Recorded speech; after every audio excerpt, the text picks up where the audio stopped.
Kembali bersama kami dalam Fakta Terkini. Usai deklarasi Anies Caimin, dua bakal calon presiden lainnya juga tertarik memperebutkan suara Nahdlatul Ulama dan para pendukung Partai Kebangkitan Bangsa.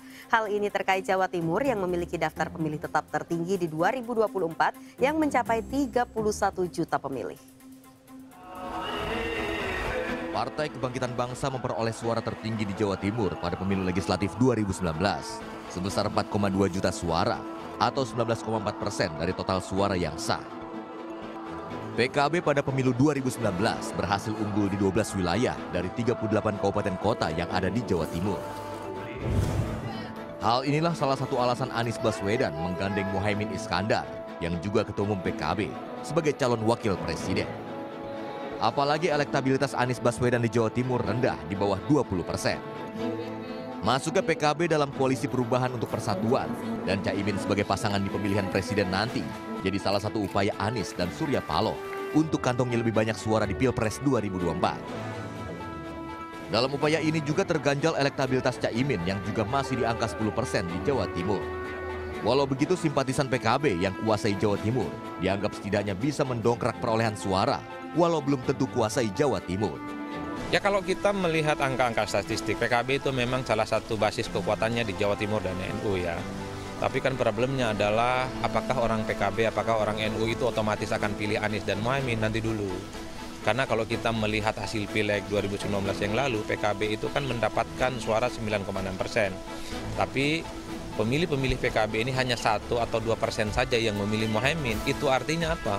Pemilih PKB tidak otomatis pilih Muhaimin Iskandar. Itu artinya pemilih PKB tidak milih Muhaimin dan apalagi untuk memilih Anies Baswedan.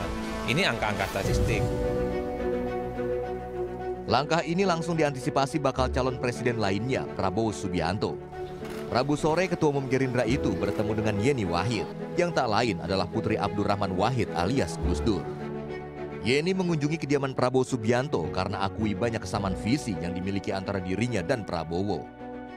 Dari awal ya selalu mengatakan bahwa ketika membuat keputusan itu akan memakai pertimbangan rasional dan spiritual. Salah satu pertimbangan spiritualnya adalah harus ke makam Bapak. Nah, kebetulan saya belum sempat ke sana ini. Jadi dari sisi pertimbangan spiritual memang saya harus melalui itu dulu.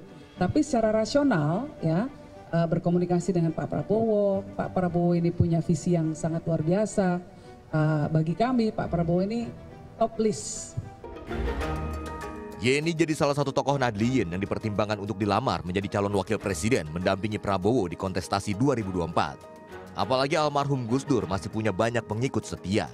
Kerjasama tentunya semakin dekat, semakin eksplisit, semakin bagus. Tapi kerjasama itu kita istilahnya kita bangun supaya nanti sesuai dengan waktu yang tepat. Ya, tidak ada masalah. Yang penting komunikasi yang baik. Yeni bukan hanya didekati Prabowo. Sebelumnya Ganjar Pranowo pun sempat berkunjung ke Ciganjur 13 Agustus lalu. Kedatangan Ganjar pun disambut hangat istri Gus Dur, Sinta Nur Wahid, dan sang anak Yeni Wahid. Dalam pertemuan tersebut, Ganjar mengaku tidak ada pembahasan politik praktis, tapi hanya sebatas isu-isu kemasyarakatan. Tapi Yeni tak menampik ada peluang pembicaraan terkait rencana politik ke depannya. Menggait tokoh dari kalangan NU jadi strategi yang hampir selalu digunakan pada tiap gelaran Pilpres. Dianggap memiliki basis massa yang besar. Berdasar survei tahun 2020, sekitar 52% penduduk Muslim Indonesia mengaku bagian dari NU.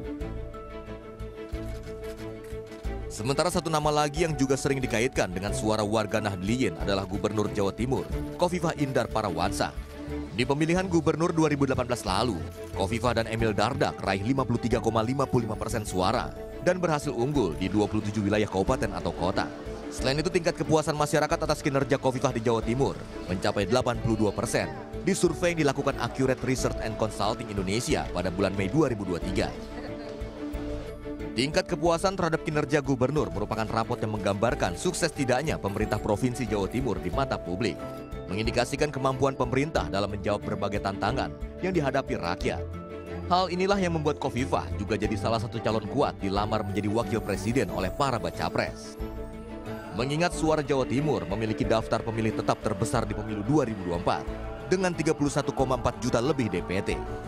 Tim Liputan melaporkan untuk NET.